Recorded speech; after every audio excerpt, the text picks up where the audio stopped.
네, 안녕하세요. 에코500 해설강입니다. 181번 문제부터 보도록 하겠습니다. 문제가 좀 길긴 한데요. 물어보고자 하는 내용은 좀 비슷한 부분들이 있거든요. 일단 컨티뉴 도플러를 사용한 상태에서 에올틱 리거이테이션과 그리고 이제 마이트랄 스테노시스를 구분하는 방법 중에서 어떤 가이드라인을 찾는 거예요. 따라서 이제 연속파 도플러를 사용했을 때 어떤 기준을 통해서 이 두 가지를 구분하면 좋을지 물어보는 문제라고 보시면 되겠습니다. 우선 정답부터 말씀드리면 정답은 A번이고요. 내용을 살펴보면 디아솔릭 플로우 패턴이 보시면은 이제 시작하다는 뜻이거든요. 시작, 전에 마이트랄 밸브가 열리기 전에 디아솔릭 플로우가 시작이 되었다면 이것은 에이올틱 역류 때문이다. 따라서 지금 현재 기준이 되는 시점은 마이트랄 밸브가 열리기 전이냐, 그 다음은 열리고 난 다음이냐, 이 두 가지로 구분을 해볼 수가 있겠습니다. 문제 지금 자체가 설명하는 내용이 간단하게 그림을 좀 그려볼게요. 에이올타가 있고, 쪽에 마이트랄 밸브가 있습니다. 보통 이제 에이올틱에서 생기는 역류 같은 경우는 에이올틱 밸브가 닫히는 순간 이런 식으로 반대로 뿜어져 나오게 되겠죠. 보시면은 만약에 마이트랄 밸브가 문이 열려진 다음에 검출된 신호 같은 경우는 이쪽에서 유입되는 신호와 같이 혼동되기 때문에 아마 좀 정확한 신호라고 보기 어려울 것 같습니다. 따라서 마이트랄 밸브가 열리기 직전에 들어오는 어떤 플로우에 대해서는 조금 더 에올틱 리거이테이션을 볼 수 있다. 이런 가이드라인으로 삼을 수가 있겠죠. 따라서 이 문제 자체가 어떤 일반적인 좀 형태를 의미하는 거고요. 물어보고자 하는 포인트 같은 경우는 마이트랄 밸브의 어떤 열리는 타이밍에 대해서 이 전반적인 흐름을 잘 이해하고 있는지 물어보는 문제라고 보시면 될 것 같습니다. 따라서 나중에 검출된 신호는 좀 혼동될 수가 있겠죠. 두 가지의 차이점이 생길 수 있기 때문에. C번 같은 경우 보시면 도플러 플로우를 측정을 할 때 마이트랄 스테노시스 같은 경우는 라미나 플로우가 측정이 되고, 반면에 에이올틱 리거지테이션은 터뷸런스가 측정이 된다고 하는데, 여기 보시는 것처럼 이제 역류의 정도나 협착의 정도에 따라서 이런 부분들은 계속 바뀔 수가 있어요. 좁아진 부분이 많이 좁아진 상태가 심각하다면 마찬가지로 터뷸런스 플로우가 검출이 될 수 있고요. 이거는 좀 심각도에 따라서 차이가 있기 때문에 이런 부분 가지고 좀 구분하는 것은 좀 무리가 있다고 보여진다라고 보시면 될 것 같습니다. D번 같은 경우는 두 가지를 구분할 수 없다라는 보기이기 때문에 아마도 가장 정답에 가까운 부분은 A번으로 보시면 될 것 같습니다. 바로 다음 문제 들어가 보도록 하겠습니다. 지금 182번 같은 경우는 에올틱 역류에 대해서 가장 좋은 결정을 내릴 수 있는, 지금 보시면 칼라 플로우를 사용했다고 되어져 있네요. 도플러를 어떤 걸 사용했는지 구분하는 것도 굉장히 중요합니다. 펄스를 사용했는지 아니면 컨티뉴를 사용했는지, 지금은 칼라라고 말했기 때문에 머릿속에 이제 칼라 플로우에 대해서 좀 그림을 그리시고 문제를 접하시는 게 좋겠습니다. 그래서 칼라 플로우 도플러를 사용한 어떤 방법 중에서 연관이 없는 것을 찾는 문제라고 보시면 되겠습니다. 이 문제에서 물어보는 요지 같은 경우는 이제 칼라 플로우를 사용했을 때 조금 더 좀 정확한 값을 찾을 수 있는 것을 물어보는 건데요. 따라서 해당되지 않는 거니까 뭔가 좀 정량적인 측정이 관련이 없는 그런 보기를 찾는 겁니다. 먼저 A번 보시면 측정을 하게 되는데, 에이올틱 역류를 측정을 할 때 Z 엘리어싱, 에리어 정도만 측정을 하는 겁니다. 그래서 파라서널 롱 뷰에서 대략적으로 좀 그림을 그려볼게요. 롱 뷰에서 이런 식으로 이제 역류가 나오게 되는데, 이런 식으로 역류가 나오게 되죠. 칼라 플로우를 띄워서 이 넘어가는 에리어 정도만 평가하는 겁니다. 따라서 이런 부분은 조금 어느 정도의 정도를 평가할 수 있지만 어떤 정확한 값을 매길 수 없기 때문에 좀 정량적인 칼라 플로우 도플러 방법으로 보기는 어렵다고 보시면 될 것 같아요.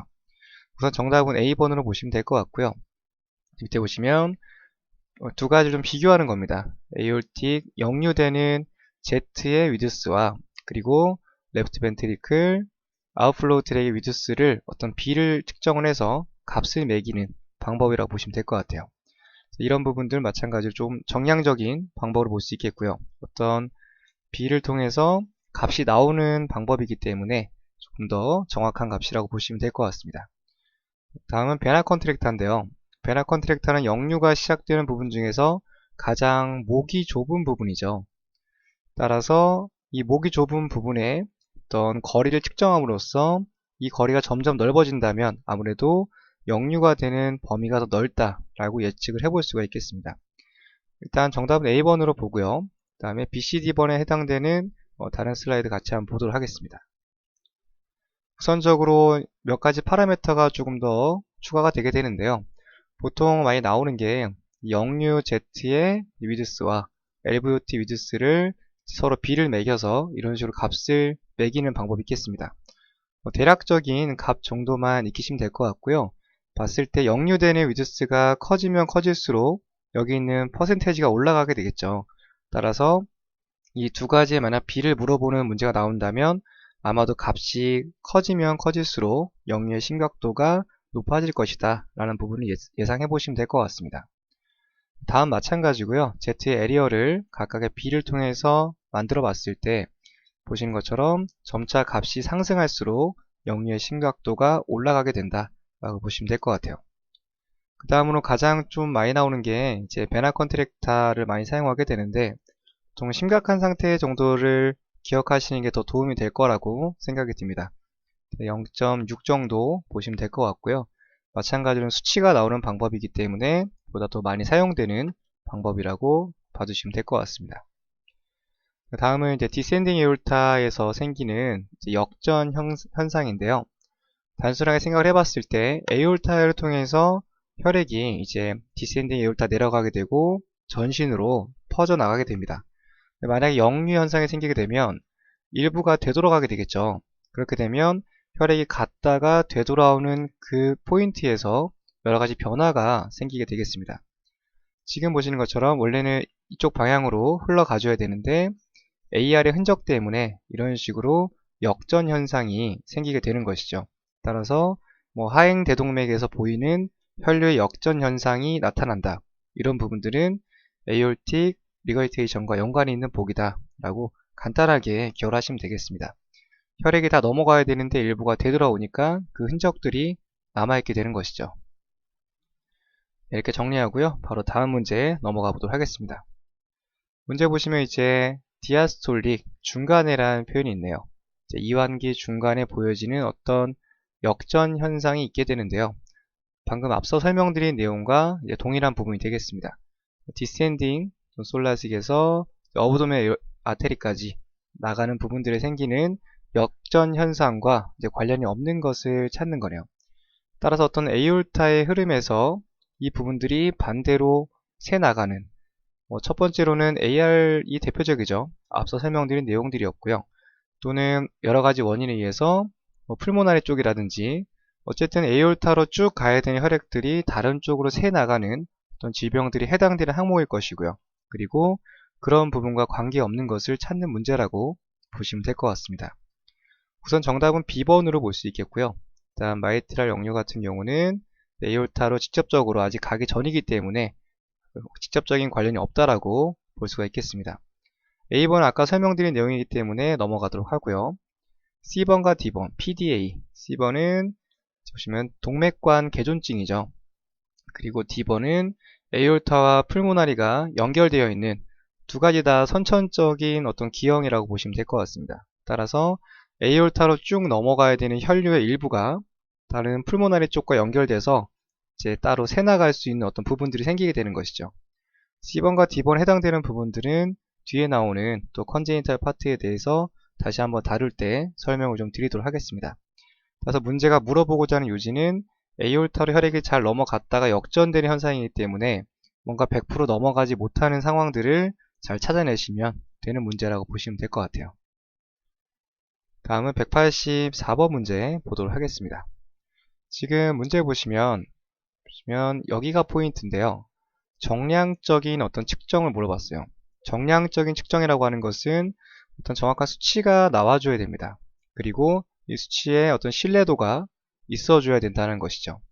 봤을 때 에올틱 역류가 있을 때 좀 심각한 상태네요. 어떤 정량적인 측정을 통해서 평가를 내려줘야 되는데 이런 부분에 대해서 조금 좀 관련이 없는 것을 찾는 문제라고 보시면 되겠습니다. 우선적으로 봤을 때 볼륨이 나오고 뭐 프랙션이 나오고 마찬가지로 오리피스 이런 식으로 정확한 구역에 나오는 BCD번은 정량적인 부분과 연관이 있는 부분들이에요. 일단 기본적으로 여기 있는 표현들 암기를 좀 해두시고요. A번 같은 경우는 이제 많이 다뤄지긴 하는데 정량적인 측정으로 보기엔 좀 어려운 부분들이 있습니다. 피크 벨로시티, 최고 속도를 측정하는 것은 물론 이 자체만 가지고는 수치가 나오긴 하지만 이것으로 어떤 정량적인 평가는 좀 어렵다라는 것이죠. 따로 좀 그림을 그려서 좀 설명을 좀 드리겠습니다.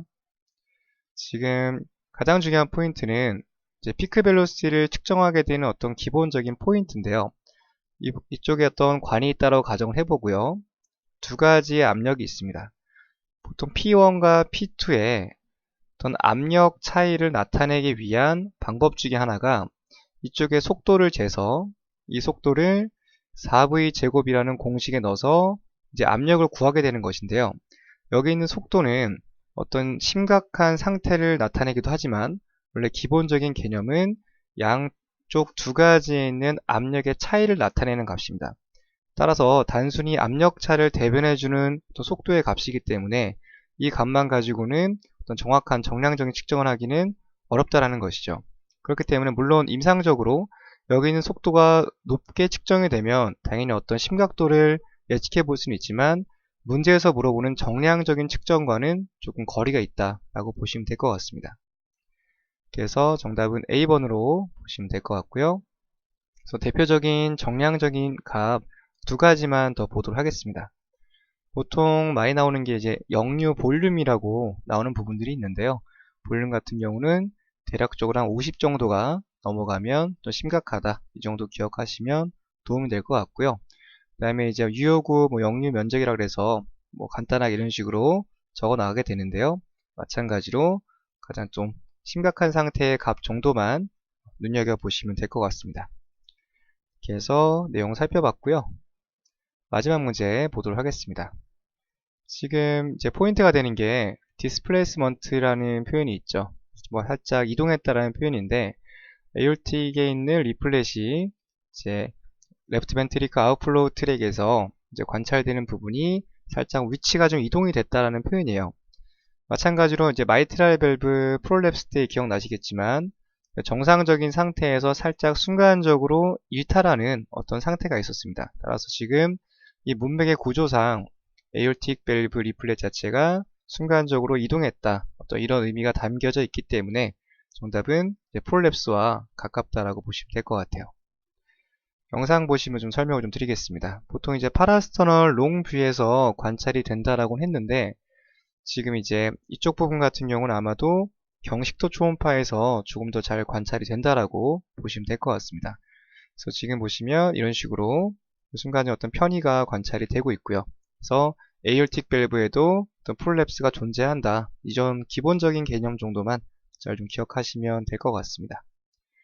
추가적으로 좀 설명을 드릴게 에올틱 밸브 프롤랩스가 있는 경우에는 이 자체만 물어보는 내용보다는 또 같이 동반되는 기형에 대해서 동시에 다뤄지는 경우가 더 많습니다. 대표적으로는 마이트랄 밸브에 프롤랩스가 있을 때 같이 동반되는 그런 내용이 나올 수 있고요.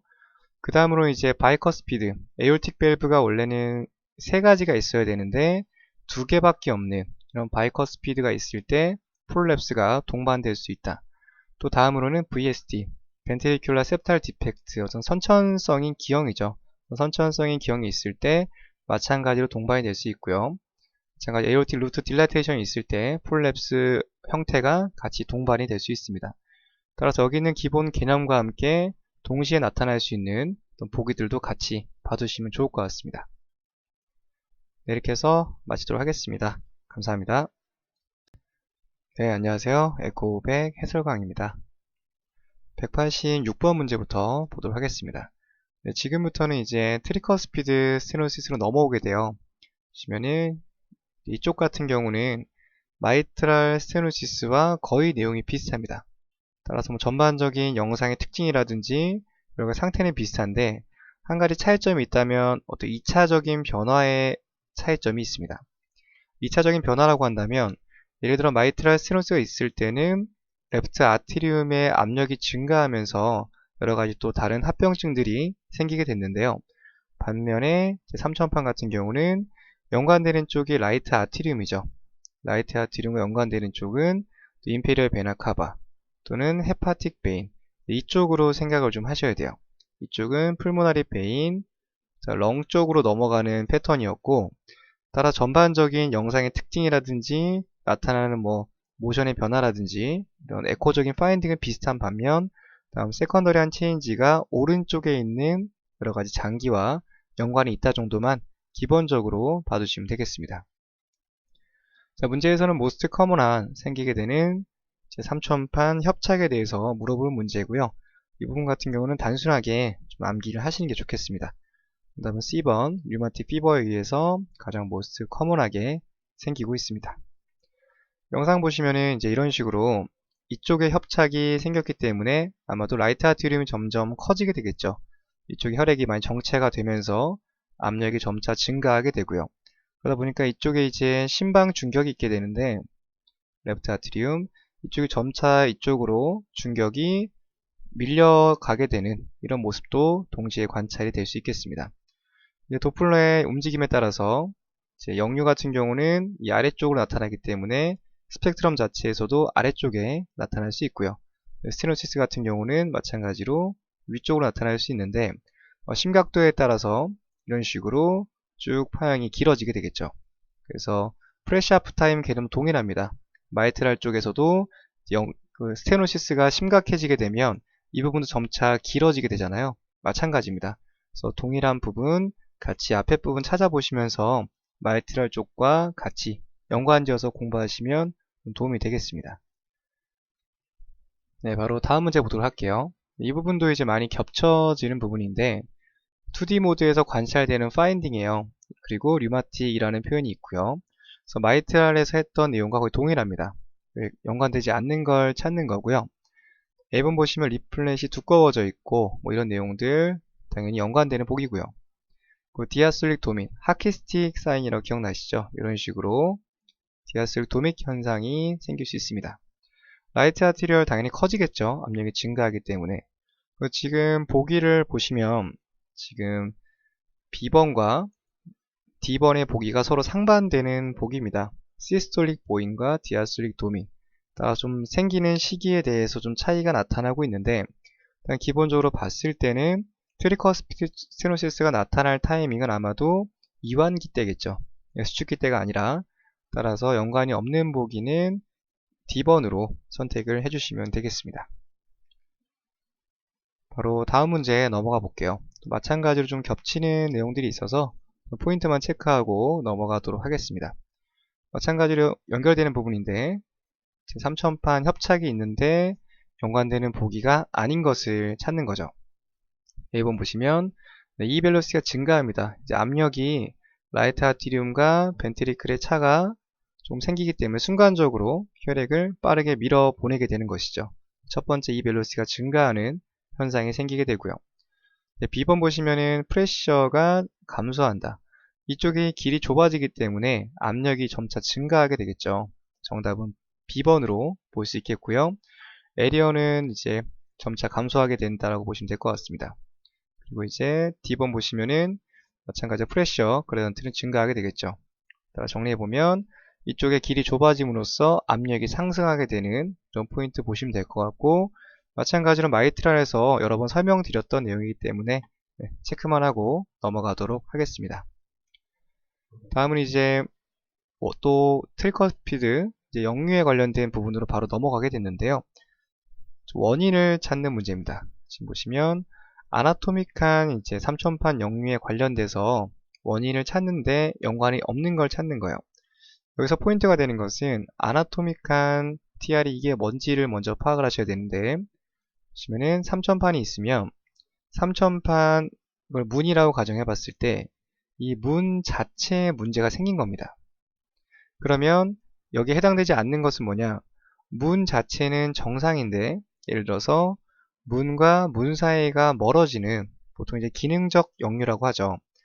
둘 자체는 문제가 없는데 거리가 멀어짐으로써 역류가 생겨지는 그래서 펑셔널 TR이라고 부르면 될 것 같은데요. 이런 식으로 밸브 자체에 문제가 있어서 생기는 역류냐 아닌 경우냐 이 두 가지를 구분하는 문제라고 보시면 되겠습니다. 네, 먼저 기본적으로 봤을 때 보시면은 A, B, C번 이 중에서 눈에 띄는 것은 C번으로 볼 수 있겠는데요.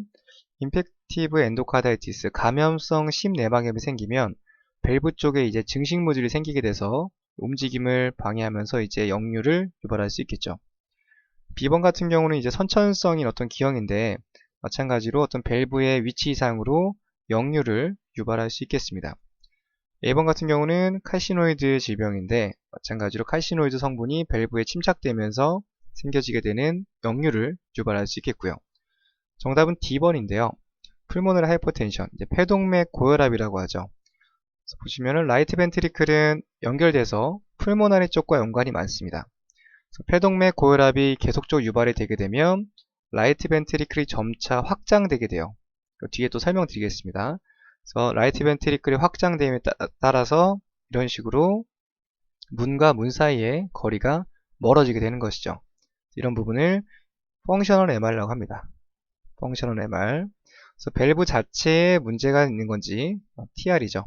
밸브 자체에 문제가 있는 건지 아니면 2차적으로 생기는 어떤 변화인지를 구분할 수 있는지 그런 표현들을 에코백에서는 아나토믹한 어떤 체인지가 있냐 없냐 이런 식으로 구분하는 특징들이 있습니다. 이 중에서 이제 칼시노이드에 대한 설명을 좀 먼저 드려보도록 하겠습니다. 칼시노이드 신드롬이라고 하면 보통 이제 장관계에서 많이 생기는 유암성 질병이라고 하는데 지금 공부하는 거는 저희가 이제 에코를 공부하고 있잖아요. 그래서 칼시노이드가 에코에 어떤 영향을 주는지만 좀 체크해 보도록 하겠습니다. 물론 다른 부분들도 많이 있지만 심장에 영향을 주는 부분은 보통 풀모나리 쪽이나 또는 트리커스피드 밸브 쪽에 영향을 주고 있습니다. 따라서 우선적으로 이 질병이 거론된다고 한다면 풀모나리 쪽이나 트리커스피드 쪽에 여러가지 협착이나 역류를 유발할 수 있겠구나. 이 정도 포인트만 기억을 좀 해두시면 될 것 같아요. 이 질병에 대해서 깊이 들어가면 괜히 또 끝도 없이 들어갈 수 있기 때문에 지금 심장과 연관될 수 있는 키워드만 잘 기억하시면 되겠습니다. 따라서 연관되는 짝이 라이트 하트 쪽과 연관되는 부분이고요. 또는 이제 렁이라는 표현도 같이 이제 쓸 수가 있겠습니다.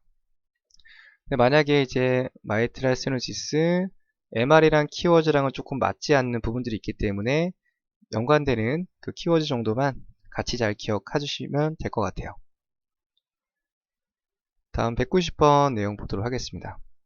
모스트 커먼하게 생기는 TR에 대해서 물어보는 문제인데요.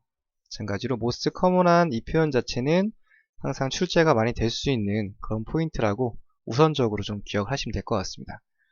보시면 또 크로닉이라는 표현이 있네요. 좀 만성적으로 생기는 영향을 나타내고 있습니다. 지금 봤을 때 D번 같은 경우는 우선적으로 좀 선천성인 질병이에요. 그래서 크로닉보다는 좀 선천성, 컨제니탈한 쪽으로 빠지게 될 것 같고요. 그 B번 같은 경우도 약간 좀 만성적으로 또 되기도 하고 급성으로 갈 수 있는 조금 모호한 위치에 있습니다. A번도 마찬가지로 조금 차이가 있고요. 정답은 C번으로 볼 수 있겠는데요. 그래서 폐동맥 고혈압이 크로닉한 TR을 형성하는데 가장 모스트 커먼한 케이스라고 보시면 될 것 같아요. 따라서 이 부분은 좀 암기하시는 게 좀 도움이 될 거라고 생각이 듭니다. 네, 마지막으로 이제 풀모너리 하이퍼텐션에 대해서 슬라이드 보면서 추가적인 좀 설명을 좀 드릴게요. 정상적인 하트의 모양이고요. 지금 보시는 것처럼 폐동맥의 어떤 간격이 일정하게 관찰이 되고 있습니다. 따라서 적당한 압력으로 혈액이 라이트 벤트리클을 통해서 이런 식으로 흘러가게 되는데요. 만약에 폐동맥 고혈압이 있다면 지금 보시는 것처럼 주변의 구조물이 두꺼워지고 정작 이제 폐혈관에 나가는 길이 상당히 좁아지게 돼요. 그 좁은 길을 내보내줘야 되기 때문에 여기는 라이트 벤트리클이 더 높은 압력으로 혈액을 내보내게 되겠습니다.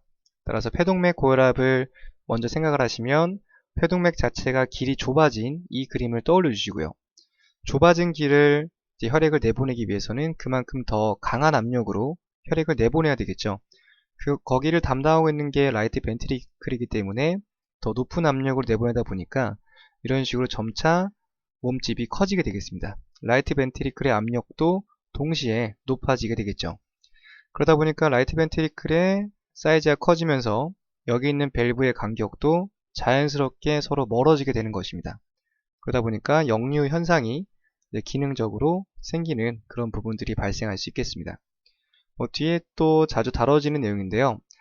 라이트 하트 쪽에서는 트리커스피드 스테노시스나 역류도 중요하지만 이 풀모나리 쪽을 다루는 내용도 더 많아요. 그래서 또 뒤에 문제 나오는 대로 또 추가적인 설명 계속해서 드려보도록 하겠습니다. 네, 이것으로 마치겠습니다. 감사합니다. 네, 안녕하세요. 에코500 해설강입니다. 191번 문제부터 보도록 하겠습니다. 이제 TR에 대해서 또 문제가 나오고 있는데요. 트리커스피드 리거지테이션이 있으면 연관되는 사인 중에서 관계가 없는 것을 찾는 문제라고 보시면 될 것 같습니다. 보시면 일단 기본적으로 그림을 좀 그려봤을 때 레프트와 라이트 쪽에 간단하게 표시만 하겠습니다. 이쪽에 연관되는 장기와 이쪽에 연관되는 장기를 먼저 구분하시는 게 중요합니다. 봤을 때 이쪽은 바로 밑에 리버라는 장기가 있죠. 간이 있고 인페리어 베나 카바를 통해서 라이트 아트리움으로 들어가게 됩니다. 따라서 이쪽에 역류가 심해지게 되면 영향을 주게 되는 쪽이 어느 쪽인지를 먼저 떠올려 주시는 게 중요하고요. 반면 레프트 아트리움 같은 경우는 풀모나리 베인이 연결되어 있죠. 이거는 렁 쪽과 연관이 있기 때문에 또 돌아서 또 렁에 영향을 주게 되겠습니다. 지금 봤을 때 A번 보시면 헤파토메갈리, 간이 좀 비대해져 있다는 그런 표현인데요. 마찬가지로 연관이 있는 보기로 볼 수 있겠고요. 그 다음에 주글라 베인 디스텐션 같은 경우는 슈페리어 베나 카바를 통해서 인페리어 베나 카바 들어오긴 하지만 같이 유입이 됩니다. 마찬가지로 두경부 쪽에 있는 혈류가 유입되는 부분이기 때문에 연관이 있는 부분이라고 보시면 될 것 같습니다. 그 다음에 D번 보시면 라이트 벤트리큘라, 이쪽에 이제 하트 페일러, 이런 부분들을 계속 이제 보상하기 위해서 지속적인 운동을 하다가 나중에는 이제 하트 페일러 생길 수 있겠죠. 라이트 벤트리클, 오른쪽과 연관된 키워드가 이제 TR과 연관이 있기 때문에 연관이 있는 보기라고 볼 수 있고요. C번 같은 경우는 이제 심낭 앞전, 또 나중에 설명드릴 파트긴 한데 간단하게 설명을 드리면 심낭 앞전이 있을 때 같이 연관되는 키워드다. 일단 이 정도만 체크하시고 넘어가시면 되겠습니다. 이 문제 포인트는 왼쪽과 오른쪽에 짝지어지는 키워드들을 잘 구분할 수 있는지 물어보는 문제다라고 보시면 될 것 같습니다. 지금 보시는 그림 보시면 이쪽으로 이제 역류가 이렇게 있게 되죠.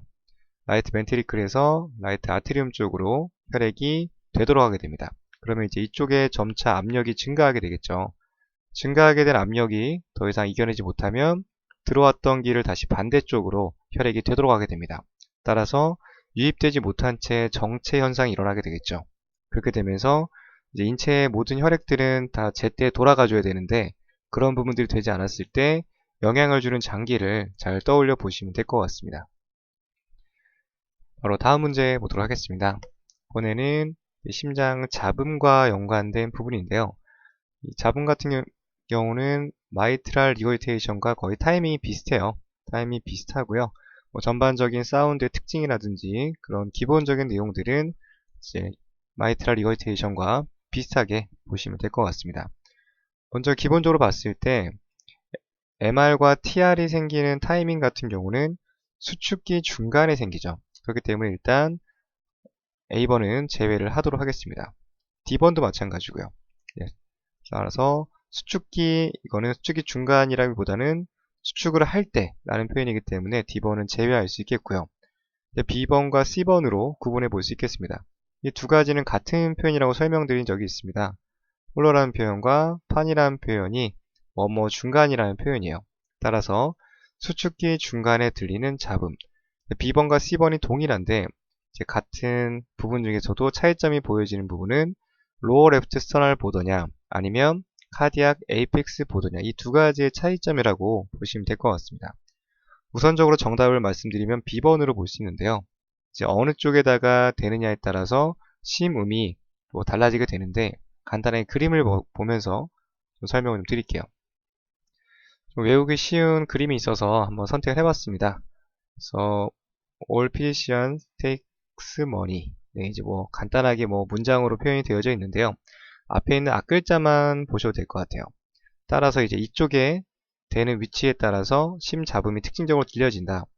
지금 보시는 쪽은 M이라고 써있는 것은 마이트랄 밸브, T는 트리커스피드, 풀모너리 에올틱이라고 보시면 될 것 같아요. 이쪽이 라이트고요. 이쪽이 레프트가 되겠습니다. 이제 마이트랄 쪽이 이제 연관되는 심 잡음 에리어 같은 경우는 이쪽이 에이펙스 쪽이에요. 따라서 보기에서 마이트랄 쪽과 연관되는 심 잡음을 이제 나열하고 어느 쪽 에리어를 물어보는지 선택이 나온다면 아마 에이펙스와 연관되는 좀 아래쪽을 선택하시면 될 것 같고요. 방금 전에 풀어봤던 이제 트리커스피 쪽 같은 경우는 이쪽이 로어 레프트 스터널 보더입니다. 그래서 이쪽에서 관찰할 수 있고요. 풀모나리 쪽은 이제 인터코스탈 레프트 쪽이긴 한데 이제 갈비뼈 사이에서 나타나는 인터코스탈에서 측정이 가능하다. 대략적으로 지금 그림에서 보여지는 위치 정도만 기억하시면 될 것 같아요. 다음 A 같은 경우는 이제 라이트죠. 이런 가장 큰 차이점이 있습니다. 그래서 풀모널이나 다른 파트와 다르게 에올타의 심 잡음을 측정하는 에리어는 라이트 보더 쪽과 연관되는 보기를 선택하는 것이 포인트라고 보시면 될 것 같아요. 따라서 이제 지금 문제 같은 경우는 트리커스피드와 연관되는 문제였잖아요. 그렇기 때문에 로어 레프트 스터널 보더라는 포인트가 맞다고 볼 수 있고요. 여기 있는 부분 같은 경우는 에이펙스라고 되어 있기 때문에 아마도 MR 쪽과 연관이 있는 심 잡음 에리어라고 보시면 될 것 같습니다. 따라 정답은 B번으로 보시면 되겠습니다. 그림 좀 간단하고 기억하기 쉽기 때문에 대략적으로 그림의 전반적인 모양 정도만 봐두시면 될 것 같아요. 바로 다음 문제 보도록 하겠습니다. 이 문제 같은 경우는 사실 좀 굉장히 쉬운 문제예요. 보시면은 거의 해부학적인 문제거든요. 크로닉한 이제 TR이 있는 상태인데 크로닉하다라는 표현 자체가 뭔가 세컨더리한 반응이 있는 상태로 볼 수 있겠죠. 원래 상태보다는 뭔가 다른 부분에 변형이 생긴 상태인데 거기에 영향을 주지 않는 부분을 찾는 겁니다. A번 헤파틱 베인 라이트 하트와 연관이 있는 부분이고요. 인피리어 베나카 마찬가지. D번 라이트 아트리움도 마찬가지입니다. C번 보시면 풀모나리 베인 같은 경우는 레프트 아트리움과 연결이 되어져 있죠. 따라서 이 문제 자체와 연관이 전혀 없는 보기라고 보시면 될 것 같습니다. 그래서 간단한 해부학을 알고 있으면 풀 수 있는 유형의 문제였습니다. 바로 194번으로 넘어가 볼게요. 지금 M모드라는 표현이 먼저 있습니다. 2D 모드와 M모드라는 파인딩에서 크로닉한 TR이 있을 때 포함될 수 있는 부분을 찾는 문제인데요. 그럼 포커스를 라이트 하트 쪽에 맞춰보는 게 기본적으로 중요할 것 같습니다. 봤을 때 A번 보시면 라이트 벤트리클 볼륨 오버로드 이 부분은 레프트 벤트리클이죠. 이 부분을 라이트라고 바꿔주면 정답이 될 수 있습니다. 레프트 벤트리클 볼륨 오버로드는 에올틱 역류가 있거나 할 때 생길 수 있는 부분이죠. 이 부분은 맞지 않는 보기로 볼 수 있겠고요. 지금 보시면 라이트 벤트리클이 프로텍티드 모양이 크게 변하지 않고 유지가 되고 있다, 보호되고 있다는 표현인데 역류가 심해지게 되면 전에도 한번 설명드린 적이 있는데 더 많은 양의 100에서 100이 전달돼야 되는데 50이 되돌아온 상황이죠. 그렇기 때문에 다음번에는 150 넘게 되는 양을 전해줘야 거기에 해당되는 어떤 에너지를 전달할 수 있기 때문에 더 많은 양을 담기 위해서 이제 사이즈가 변화가 생기게 됩니다. 그래서 전반적으로는 사이즈 좀 커지죠. 그렇기 때문에 모양이 유지된다는 C번이라는 보기는 맞지 않는 보기로 볼 수 있겠습니다. 그래서 A번과 C번 제외하고요. D번 같은 경우는 라이트 벤트리클 하이퍼트로피 같은 경우는 연관될 수 있는 보기가 풀모나리 스테노시스와 연관이 있어요. 이제 라이트 벤트리클에서 풀모나리 쪽으로 혈액을 내보내줘야 되는데 이쪽에 있는 밸브에 협착이 생기면서 길이 좁아진 상태입니다. 이렇게 되면 점차 동심원적으로 두꺼워질 수 있겠죠. 따라서 D번은 크게 연관되지 않는 보기로 볼 수 있겠고요. B번이 가장 연관되는 보기로 볼 수 있겠습니다. 파라독시컬 인터벤트리큘라 septal 모션이라고 하는데 우리말로 하면 역동적으로 움직이는 심실 중격의 움직임이다 라는 표현이라고 일단 먼저 해석을 해보고요. 이 부분 좀 자주 나오는 부분이어서 좀 간단하게 좀 설명을 드리겠습니다. 의미하는 바가 어떤 거냐면요. 보통 우리가 기본적으로 알고 있는 지식에서는 레프트 쪽 압력이 라이트보다 높게 되어져 있어요. 심실도 두꺼워지게 되고. 근데 만약에 이제 이쪽에 혈액이 자꾸 새다 보니까 TR이 심각해지고 크로닉해지다 보니까 라이트 벤트리클이 점차 운동을 왕성하게 하기 시작합니다. 더 많은 에너지를 만들어서 전하기 위해서 이만큼이 새 나가기 때문이죠. 그러다 보니까 라이트 벤트리클이 점차 움직임이 왕성해지면서 가운데에 있는 셉탈의 움직임 자체가 왔다 갔다 변하게 되는 것이죠. 원래는 이제 레프트 쪽에 중심이 맞춰져 있는데 이게 이쪽으로 밀렸다가 다시 되돌아오기도 하고, 이 양쪽의 압력 차이에 따라서 가운데 중격이 역동적으로 움직이는 상태가 이런 문장이라고 보시면 될 것 같습니다. 따라서 라이트 하트 쪽에 뭔가 정상적이지 않은 압력 상태가 형성이 되었을 때 이런 식의 문장을 사용하게 되는 것이죠. 따라서 이제 연관되는 보기는 문제에서 194번에서 물어보는 보기 자체는 B번과 가장 관계가 깊다라고 볼 수가 있겠습니다. 추가적인 영상 좀 보도록 할게요. 정상적인 N모드 영상이죠. 심실 중격이 이런 식으로 넓어졌다가 좁아졌다가 정상적인 변화를 보이고 있습니다. 만약에 파라독시칼한 변화가 생기게 된다면 이런 식으로 이제 왔다 갔다 하게 되죠. 아까는 일정한 모양으로 움직였었는데 지금 그림에서 보시는 것처럼 이런 식으로 왔다 갔다 물결 치듯이 모양이 계속 변하게 되는 것이죠. 심실에 있는 중격 자체의 움직임이 역동적으로 움직이는 상태다. 따라서 같이 N모드 영상도 기억을 좀 해두시면 좋겠습니다. 다음 195번 보도록 할게요. 이 문제도 전에 한번 설명드린 적이 있어서 체크만 하고 넘어가도록 하겠습니다. 일단 정답은 D번인데요. 지금 문제 보시면 어떤 심각도를 평가하고 있습니다. TR에 대한 심각도를 평가하게 되는데 펄스 웨이브를 사용해서 평가하는데 뭔가 관계가 없는 걸 찾는 거래요. 한번 설명드린 적이 있는데요. 뭔가 이제 피크 시스톨릭 벨로시티, 최고 속도만 가지고 지금 TR의 Z의 최고 속도만 가지고 심각도를 평가한다는 것은 조금 문제가 있다고 말씀을 드린 적이 있습니다.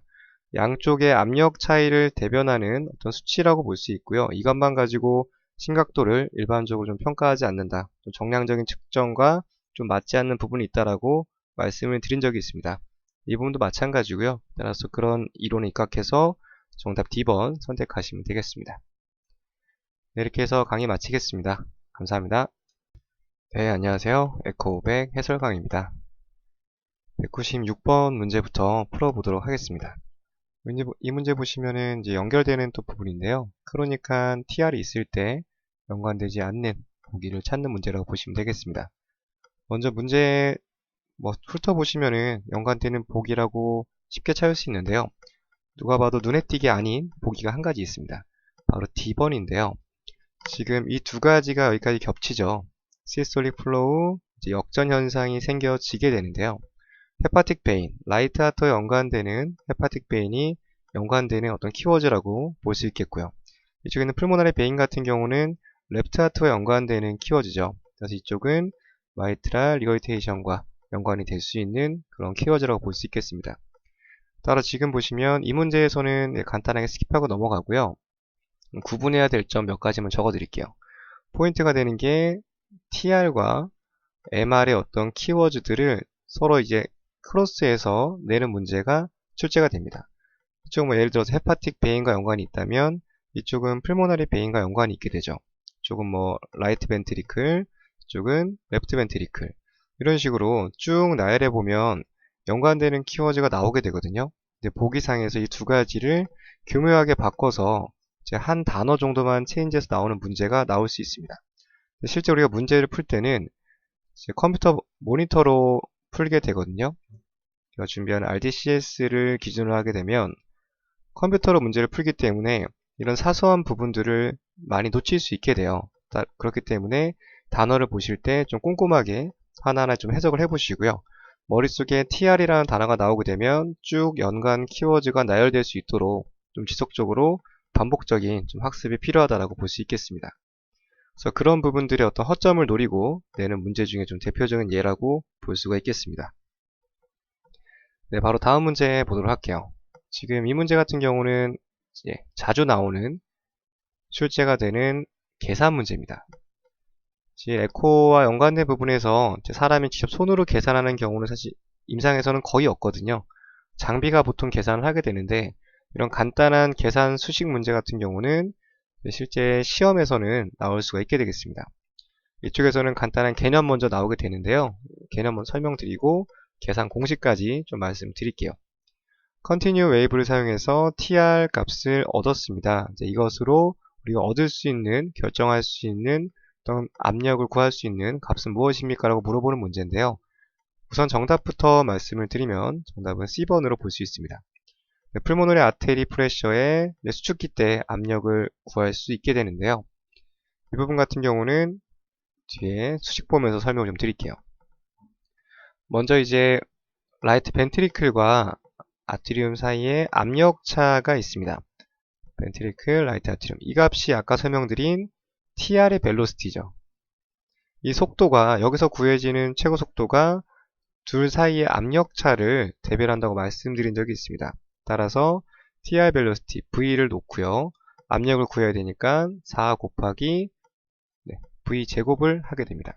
이렇게 되면 여기 둘 사이의 압력이 구해지게 되겠죠. 여기다가 뒤에 있는 라이트 아트리움의 압력을 더해주게 됩니다. 여기 있는 값은 어떻게 구하는지 그 부분이 나와져 있는데요.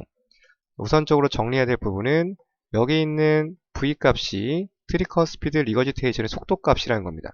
따라서 TR 값이 주어지게 되면 이것으로 뭔가 계산을 하라고 의미를 했을 때는 아마도 여기 있는 풀모나리 프레셔 압력을 구하라는 그런 문제라고 우선적으로 좀 보시면 될 것 같아요.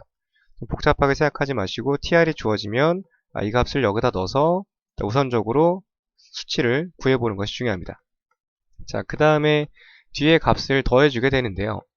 뒤에 있는 값은 라이트 아트리움의 프레셔예요. 이 값 같은 경우는 여기 보시는 것처럼 IVC, 임페리얼 베나 카바의 크기 변화로 값을 넣게 됩니다. 어떤 의미냐면 보통 이제 베인 같은 경우는 숨을 들여 마시게 되면 크기가 절반 이하로 줄어들게 되거든요. 호흡에 따라서 변화를 보이는 게 플렉서블하게 일반적인 베인의 상태입니다. 하지만 만약에 베인 자체에 어떤 혈액이 많이 정체가 되어 있다면 이 호흡에 따라서 큰 변화를 보이지 않게 됩니다. 그렇기 때문에 이런 부분들의 차이를 이용해서 압력을 예측해 볼 수 있게 되는 것이죠. 따라서 변화폭이 크면 클수록 압력은 좀 낮다고 볼 수 있고요. 변화가 거의 없다, 컬랩스가 되지 않는다 그러면 이쪽에 압력이 너무 높다, 혈액이 많이 정체되어 있다, 이런 식으로 보시면 될 것 같습니다. 그래서 보통 정상적인 상태에서는 5 정도 더해주게 되고요. 아니면 임상적으로 이런 정보들을 줍니다. 숨을 들여 마셨는데 50%가 채 뭔가 줄어들지 않았다, 크기가. 이런 식으로 지문에 주어지기 때문에 그걸 단서를 얻어서 한 15에서 10 정도 더해주는 그런 방법이 있겠습니다. 따라서 이런 방법을 적용하게 되면 여기 있는 풀모너리 쪽에 있는 압력을 구할 수 있게 되는 것이죠. 따라서 TR 벨로시티가 주어지게 되면 TR 벨로시티 이용해서 풀모너리 쪽의 압력을 구할 수 있다. 이 부분이 가장 중요한 포인트고요. 그 다음에 뒤에 더해지는 라이트 아트리움의 압력을 임페리얼 베나 카바의 어떤 호흡에 따른 변화폭으로 인해서 5부터 20까지의 수치를 더해서 값을 구하게 된다. 이런 부분들 먼저 우선적으로 기억하시면 되겠습니다. 적용해서 한번 이제 다음 문제 보도록 하겠습니다. 지금 이 문제 같은 경우는 TR이 있는 상태고요. 그리고 봤을 때 피크 벨로시티가 3이라는 값이 적혀져 있네요. 그래서 지금 어떤 상태로 볼 수 있는지 물어보는 문제입니다. 봤을 때 공식을 먼저 세워볼게요. 4V 제곱에다가 라이트 아트리움 프레셔를 더하게 되죠. 지금 봤을 때 3의 제곱이니까 3의 좀 9, 대략적으로 36 플러스 알파 정도가 나올 것 같습니다. 풀모너리 아테리 쪽에 들어가는 압력이 36 정도 또는 그 이상으로 볼 수가 있겠는데요. 이런 상태는 보통 일반적으로 풀모너리 하이퍼텐션으로 볼 수 있겠습니다. 따라서 폐동맥에 들어가는 수축기 압력이 상당히 높아진 상태죠. 그렇기 때문에 폐동맥 쪽에 생기는 고혈압으로 이제 볼 수가 있겠습니다. 그래서 보통 많이 나오는 게 TR 값 주고 풀모너리 하이퍼텐션의 어떤 상태가 되는지 안 되는지 물어보는 문제가 출제가 될 수 있어요. 한번 예를 들어서 다음 보기 먼저 보도록 하겠습니다. 보통 보시면 풀모너리 아테리 프레셔가 지금 나타나신 표에서 보이시는 것처럼 12에서 한 16 정도가 정상이에요. 예를 들어서 4 곱하기 V 제곱을 했을 때 속도 측정한 값이 예를 들어서 한 2라고 가정해 볼게요. 2m/s가 측정이 됐다. 값을 넣게 되면 약 16 정도가 나오죠. 이렇게 되면 아직 뭐 뒤에 플러스 알파를 하더라도 아직 뭔가 하이퍼텐션까지는 보기 어렵다라는 결론을 낼 수가 있습니다. 하지만 밑에 보시면 대략적으로 30 정도, 물론 다른 여러 가지 수치가 있지만 우리가 쉽게 기억하기 위해서 30 정도의 수치보다 높게 나타나게 된다면 폐동맥 고혈압이 있는 것으로 좀 간단하게 좀 기억을 하시면 될 것 같아요. 자, 대략적으로 12에서 16 정도가 정상인데 30보다 높은 값이 나오게 되면 폐동맥 고혈압이 있는 것으로 본다. 그것을 도와주는 방법 중에 하나가 트리컨스피드의 역류 값을 적용을 시켜서 그 값을 유추해 볼 수 있다. 이런 간단한 계산 문제가 나올 수 있겠습니다. 따라서 이제 그런 부분들 봤을 때 지금 문제에서 물어보는 포인트를 짚어보면 TR 벨로시티와 값을 정해봤을 때는 D번이 정답으로 볼 수 있겠습니다. 이런 간단한 계산 문제는 그리고 이런 기준적인 수치가 되는 부분들 같이 좀 기억을 하시면 좋겠습니다. 다음 199번 문제 보도록 하겠습니다. 네, 이 문제 같은 경우는 문제에서 보여지는 키워드가 중요한데요. 지금 봤을 때는 카디악 도플러 파인딩이라는 표현이 있습니다. 도플러. 지금 어떤 에코카디오그래픽과 도플러 파인딩이라는 표현이 있게 되는데요. 이 두 가지를 사용하고 칼시노이드 같은 경우는 저번에 한번 설명드린 적이 있는데 풀모나리 스테노시스나 트리커스피드 리거이테이션과 이 스테노시스를 유발할 수 있는 어떤 질병이죠. 그렇기 때문에 연관되는 키워드를 같이 찾아보시면 되겠습니다. 연관이 없는 것을 찾는 거네요.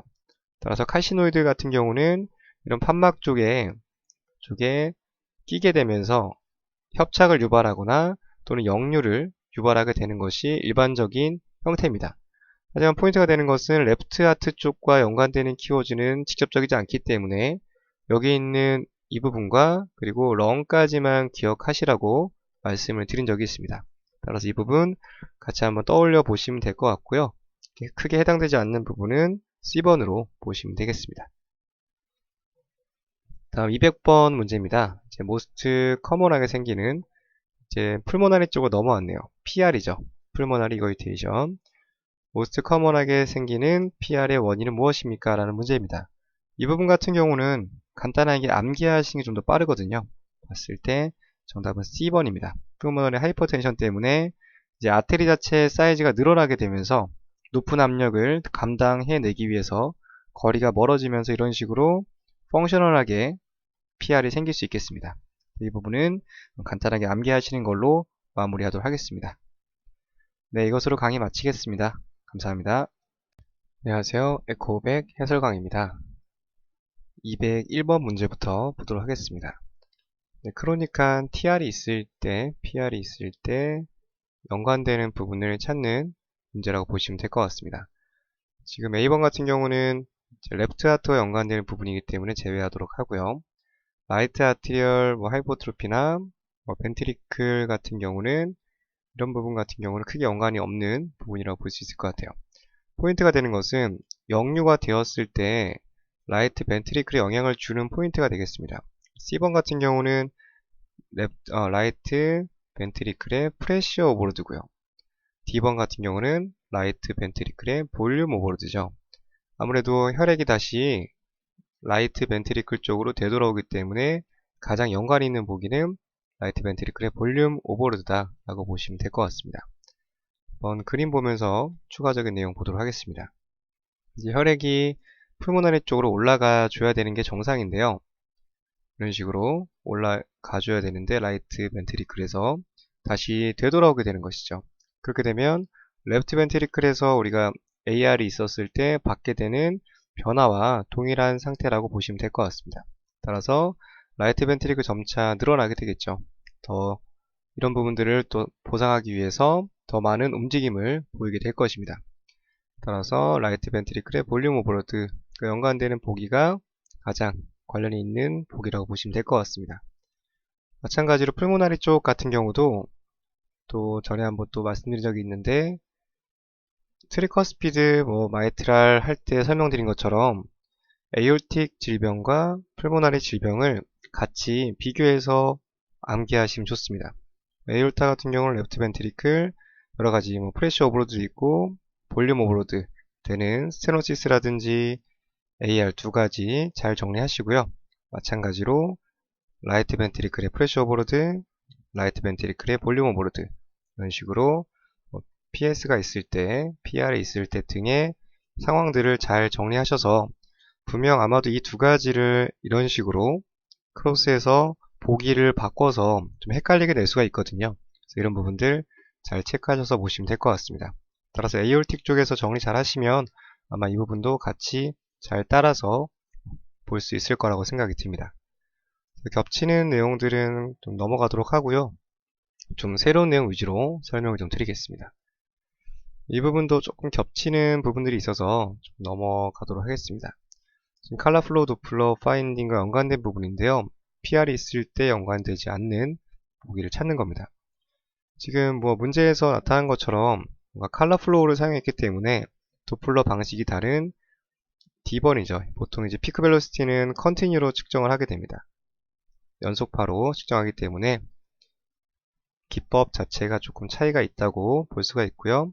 그리고 피크 벨로시티의 측정만 가지고는 심각도를 평가하기는 조금 제한적인 부분이 있다라고 여러 번 말씀드린 적이 있습니다. 그래서 참고로 보시면서 넘어가도록 하겠습니다. 203번 보시면 저번 강의 때 설명드린 내용과 좀 비슷한 내용인데요. 이쪽에서는 풀모나리 리거지테이션이에요. 저번에는 트리커스피드 역류와 연관되는 부분을 설명드린 적이 있습니다. 이쪽에서는 PR 벨로시티가 측정이 됐는데 지금 보시면 엔드 디아솔릭 벨로시티예요. 그래서 풀모나리 리거지테이션의 엔드 디아솔릭 벨로시티를 측정했을 때 이 값으로 어떤 부분을 예측할 수 있는지를 물어보는 문제라고 보시면 될 것 같습니다. 사실 좀 이렇게까지 세분화시켜서 좀 물어보긴 좀 어려운데요. 이렇게 좀 다양한 케이스를 접해봄으로써 또 여러가지 문제를 풀어보는 건 도움이 되기 때문에 한번 보도록 하겠습니다. 지금 보시면 풀모너리 아테리의 엔드 디아솔릭 프레셔요. 우리가 측정한 타이밍 자체가 엔드 디아솔릭 벨로시티이기 때문에 이 값에다가 그래서 PR 값이죠. 엔드 디아솔릭 벨로시티 자체가 PR 벨로시티로 보시면 될 것 같고요. 4 곱하기 V제곱에다가 라이트 아테리얼 프레셔를 더해주면 여기 있는 풀모너리 아테리 엔드 디아솔릭 프레셔가 구해진다라고 합니다. 대략적으로 한 4에서 12 정도. 그래서 보통 봤을 때 한 12 정도 기억하시면 될 것 같아요. 12에서 그 정도 기준값 정도만. 따라서 뭐 디테일한 부분보다는 PR을 이용해서 이런 값을 구할 수 있구나 정도 보시면 될 것 같고요. 앞서 문제 다시 한번 보시면 네, 여기 있는 PR 벨로시티 어떤 인자값을 사용했는지 먼저 확인해 주시고 문제에서는 이제 엔드 디아솔릭 벨로시티를 사용했다라고 되어 있기 때문에 그래서 연관되는 키워드인 C번이죠. 풀모너리 아테리 엔드 디아솔릭 프레셔를 구한다 라고 보시면 될 것 같습니다. 시스톨릭과 좀 연관이 없다라고 볼 수가 있겠습니다. 같이 짝을 지어서 보시면 될 것 같아요. 이런 부분 좀 적절한 암기가 또 동반되어져야 되는 그런 부분이라고 보시면 될 것 같아요. 204번 문제 보도록 하겠습니다. 지금 비슷한 문제인데요. 이쪽에서는 피크 벨로시티를 측정을 했대요. 아까 전에는 엔드 디아솔릭 벨로시티 측정했었고 지금은 최고 속도를 측정한 상태입니다. 이렇게 되면 조금 구해지는 값에 차이가 생기게 되는데요. 다시 한번 보기 보도록 하겠습니다. 이렇게 해서 구해지는 값은 민 풀모너리 아테리 프레셔가 측정이 되게 돼요. 피크 벨로시티 PR을 적용하게 되면 민 풀모너리 아테리 프레셔가 구해지게 된다. 마찬가지로 보통 9에서 18 정도의 값을 가지고 있다. 사실 이런 부분은 어떤 기본적인 이해도 중요하지만 암기도 같이 동반되어져야 되는 부분이거든요. 그래서 이런 수식을 가지고 있구나 정도 파악하시고요. 그래서 뭐 이런 부분들이 왜 발생되는지 일일이 다 따져보기보다는 뭐 말씀드린 것처럼 장비에서 보통 이런 값이 측정이 돼요. 임상적으로 뭐 계산기를 두들기면서 하나하나 뭐 손으로 계산할 일은 없기 때문에 이런 간단한 원리 정도와 수식 정도만 기억하시면 되고요. 너무 디테일하게 하는 것은 직접적으로 크게 도움되지 않는 부분이 많기 때문에 정답 선택하실 정도만 내용 파악하시면 될 것 같습니다. 204번의 정답은 C번으로 보시면 될 것 같아요. 차이점으로 본다면 피크 벨로시티를 측정했느냐 아니면 엔드 디아솔릭 PR을 측정했느냐의 차이로 인해서 민 풀모너리 아테리가 측정이 되는지 아니면 풀모너리 아테리의 엔드 디아솔릭 프레셔가 측정이 되는지에 차이라고 보시면 될 것 같습니다. 다음 205번 보도록 할게요. 이제 밸브 디지는 이제 끝나게 되고요. 이쪽부터는 이제 모스트 커먼하게 임팩티브 엔도카다이티스 쪽으로 넘어오게 돼요. 엔도카 심내막염이죠. 심내막염. 간단하게 좀 설명을 드리겠습니다. 심내막염 들어가기 전에 엔도카다이티스의 가장 기본적인 개념인데요. 심장은 여러 가지 막이 있죠. 가장 안쪽에 내막이 있고 그 다음에 근막이 있습니다. 근육층 그리고 외막이 있다라고 보시면 될 것 같아요. 질병이 생기는 공간에 따라서 각각 명칭이 달라지게 되는데요.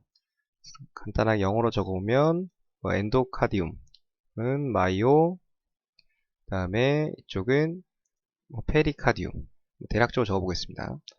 그렇기 때문에 이쪽 내막에 생기는 염증인 거죠. 카다이티스니까. 따라서 심내막염. 만약 근육층에 염증이 생기면 마이오카다이티스, 심근염이라고 볼 수가 있겠고요. 그리고 좀 많이 다뤄지는 부분인데 외막에 생기게 되면은 페리카다이티스, 심장을 둘러싸고 있는 외막에 생긴 염증이다. 그래서 심외막염으로 구분하시면 되겠습니다. 따라서 앞에 있는 엔도라는 단어에 따라서 위치가 결정될 수 있고요. 이런 식으로 심장의 다양한 층에 따라서 생겨지는 질병의 차이가 생길 수 있다고 보시면 될 것 같아요. 그래서 엔도카다이티스는 심장 가장 안쪽 막에서 생겨지는 염증이라고 기본적으로 보시겠습니다. 여기서 가장 중요한 포인트 중에 하나는 어쨌든 염증이 생겼잖아요. 몸속에 염증이 생긴 건데 임팩티브 엔도카다이티스가 생길 정도면 아마 전신에 염증이 많이 퍼져 있을 겁니다. 염증이 퍼지게 되면 물론 다양한 증상들이 있겠지만 아무래도 이런 발열 증상이 생길 수 있겠죠. 염증이 생기게 되면 점점 붓고 열이 나는 증상이 생기는 그런 모습을 상상하시면 될 것 같습니다. 따라서 피버라는 이 단어가 나중에 임팩티브 엔도카다이티스와 가장 짝이 많이 이루어져요. 환자의 히스토리가 나열이 될 때 히스토리 중간에 피버라는 표현이 나오게 되면 뭔가 이 사람이 염증과 연관된 어떤 질병을 앓고 있구나. 농양이라든지 염증과 관련된 요소를 좀 주는 단서라고 보시면 될 것 같습니다. 간단하게 그림 보실게요. 임팩티브 엔도카다이티스가 생기게 되면 지금 눈 쪽이나 입 쪽의 다양한 부분에 이상 징후들이 관찰이 되게 되는데요. 그 중에서도 심장에서 이런 식으로 염증 성분이 붙게 되면서 또 다양한 질병들이 생길 수 있게 됩니다. 소변에서 이상 소견, 면역체계에 이상을 느껴서 비장 종대 이런 다양한 증상들이 있는데요. 그 중에서도 열이 발생하는 부분을 우리가 우선적으로 잘 기억해 두시면 문제 풀이하시는데 좀 많은 도움이 된다라고 말씀을 좀 드리겠습니다. 네, 이것으로 강의 마치겠습니다. 감사합니다. 안녕하세요. 에코백 해설강입니다. 206번 문제부터 보도록 하겠습니다. 지금 complication이라는 표현 굉장히 많이 나오기 때문에 이것도 기억 좀 해두시고요. 합병증이라는 뜻이에요. 따라서 뒤에 내용 보시면 인펙티브 엔도카다이티스, 감염성 심내막염이 생겼을 때 생기는 합병증으로 맞지 않는 것을 찾는 문제라고 보시면 되겠습니다. 먼저 기본적으로 염증이 생기게 되면은 염증 자체가 치료가 제때 되지 않으면 농양으로 변합니다. 농양 같은 경우는 이제 배액을 해줘야 되는데 배액해주지 않고 계속 남아있게 되면 괴사가 되면서 천공이 생기게 되죠. 먼저 기본적인 순서 먼저 좀 기억을 좀 해두실게요. 기본적으로 임팩티브 엔도카다이티스가 생겼다라는 것은 염증이 생긴 거기 때문에 뭔가 급성 질병으로 좀 볼 수가 있어요. 전신으로 열도 나고 염증이 좀 퍼져나가는 상태이기 때문에 조금 응급한 상태의 보기를 선택하시는 것이 정답에 가깝습니다. 그래서 A번, B번, C번 응급한 내용도 연관이 있고요. 특히 이제 앱세스라는 표현, 농양이죠. 그래서 이제 염증과 가장 많이 짝이 지어져서 나오는 단어고요. D번 같은 경우는 애뉴럴 클래시피케이션, 뭔가 크로닉한 느낌이죠. 크로닉한, 오랫동안 사용되어지면서 석회화가 침착된 그런 상태라고 보시면 되겠습니다. 따라서 다양한 합병증이 있지만 A, B, C번 이 문제를 통해서 좀 기억을 해두시고요. 정답은 D번이라고 같이 보시면 되겠습니다. 합병증을 물어보는 문제가 또 자주 출제가 될 수 있어요. 207번 보겠습니다. 감염성 심내막염이 생기는 리스크가 큰 어떤 환자에 대해서 물어보는 겁니다. 쉽게 말해서 감염성 심내막염이 잘 생길 수 있는 환자가 누굽니까? 라고 물어보는 문제인데요. 여기 있는 모든 보기들이 다 연관성이 있을 수 있어요. 얼마든지 환자 상태에 따라서 심내막염이 생길 수 있는데 이 중에서도 가장 잘 생기는 부분들은 바로 D번이라고 보시면 될 것 같습니다. D번 같은 경우는 인공판막이죠. 인공판막. 본인의 판막이 아니라 다른 인공적인 판막을 삽입을 했을 때 여러가지 감염성 질병들이 잘 생길 수 있게 돼요.